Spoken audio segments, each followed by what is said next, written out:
Dwi wedi bod yn hapus iawn yma ers pen o'i symud yma diwedd mis Ebrill blwyddyn dwytha, 2021, ac ers pen dwi yma dwi wedi bod yn hapus o'r cychwyn cynta, ac dwi'n falch bod i wedi gwneud y penderfyniad, pen ddaru mi wneud y penderfyniad. Mae'r fflat yma yn fflat efo 2 lofft, ac oeddwn ni yn sicr bod gynna i angen 2 lofft, oherwydd mae un llofft yn lofft lle dwi'n cysgu, dwi'n defnyddio'r ail lofft fel study. Ac yno dwi yn gallu cario ymlaen yn hobi sydd gynna i o wneud cardiau cyfarch. Ac mae o'n lle dwi'n gallu wneud fel dwi eisiau cael drws. Mae'r cymorth i gael unrhyw amser. Dwi ddim ar hyn o bryd angen cymorth.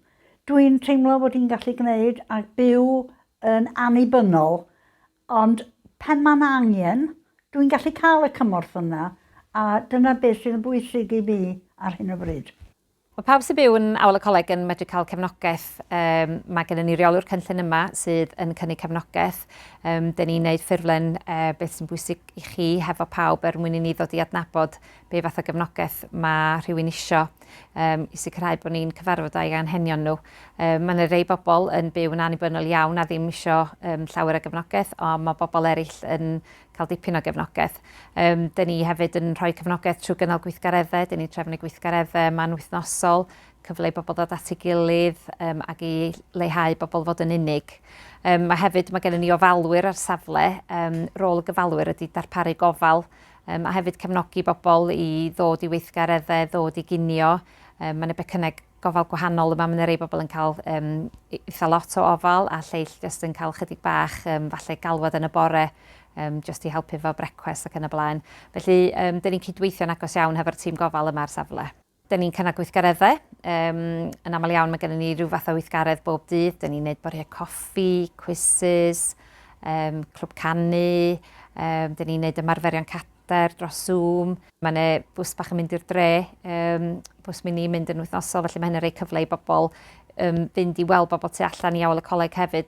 Mae yna bob bythefnos, da ni'n cael gwasanaeth grefyddol a gweinidogion o'r dre yn dod i gynnal yr oedfaon. A mae hwnnw i mi yn beth dwi'n edrych ymlaen ato fo o bob bythefnos. Mae'r bwyd wedi bod yn... Dwi'n mynd i lawr i gael bwyd amser cinio yn rhywbeth dwi'n edrych ymlaen ato fo, oherwydd bod y bwyd ei hun yn hyfryd. Yr gwmnïaeth da ni'n gael hefo'n gilydd, mae hwnna hefyd yn rhan ac dwi'n mwynhau. I deuluoedd, Awel y Coleg yn rhoi y sicrwydd iddyn nhw bod i anwyliad nhw'n saff yma, bod yna rhywun ar gael 24 awr petai rhywun yn mynd y sâl neu'n disgyn. Mae gen pawb i bendant yma i alw am help. Felly mae hynny'n rhoi sicrwydd i deuluoedd. Mae'n bwysig iawn i ni yma yn Awel y Coleg bod bobl yn parhau i fyw yn annibynnol. Mae'r tenantiaid yn aml iawn yn deud bod nhw'n falch o fod yma. Maen nhw'n teimlo'n saff.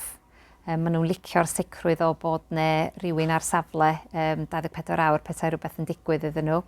Maen nhw hefyd yn licio'r ffaith bod nhw'n gweld rhywun yn ddyddiol, bod yna gyfle i gymdeithasu yma.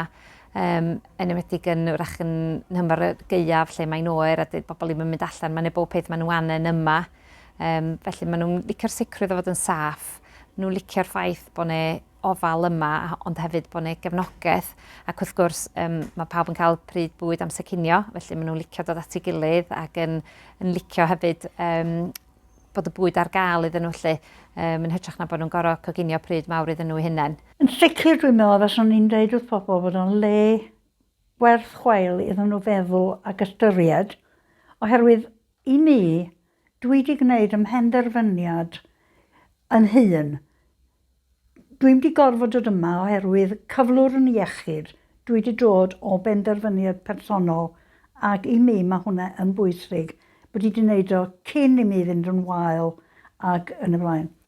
Dewch i Awel y Coleg cyn i chi fod yn teimlo bod rhaid i chi fynd, oherwydd mae yn bwysig bod chi'n cael mwynhau y lle i ddechrau.